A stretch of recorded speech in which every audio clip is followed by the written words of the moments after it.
ascoltiamo. Via Vallenari è una strada a Mestrina. Chi vi abita la divide idealmente in via Vallenari dalla parte di Favaro e via Vallenari dalla parte di Mestre. Ebbene, proprio in questa parte della via che nel 1969 arrivano 18 famiglie Sinti che si stabiliscono in un campo nomadi ancora oggi abitato da numerosi Sinti in Italia ormai da più di 40 anni e quindi cittadini italiani a tutti gli effetti.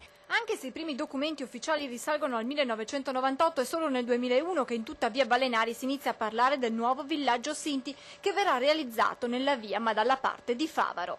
Di che si tratta? Di un villaggio che occuperà una superficie di 30.000 metri quadrati comprensivi di abitazioni e di strade e che vedrà la realizzazione di moduli abitativi prefabbricati in cemento armato di una serie di bifamiliari di 38 metri quadri ciascuna per ospitare 38 famiglie di Sinti per un totale di 160 persone che attualmente vivono nel vecchio campo nomadi di via Vallenari dalla parte di Mestre.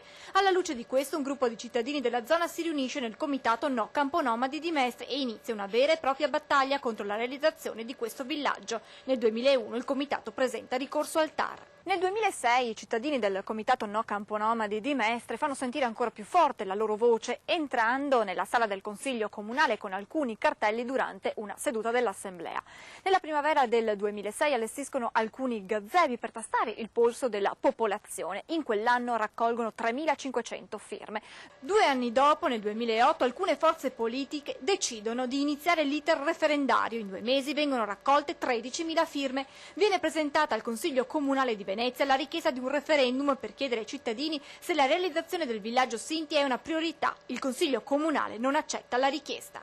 I cittadini del comitato tengono a precisare che la loro non è una protesta contro i Sinti ma contro il villaggio che a detta loro rappresenta una minaccia per l'integrazione, per la sicurezza e lo sviluppo psicoeducativo dei minori.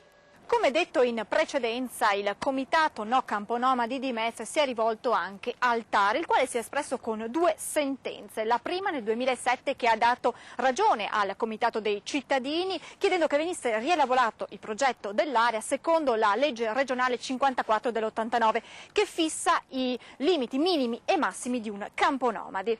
Un anno dopo, nel 2008, arriva la seconda sentenza del TAR che invece rigetta le istanze del comitato No Campo Nomadi di Mestre.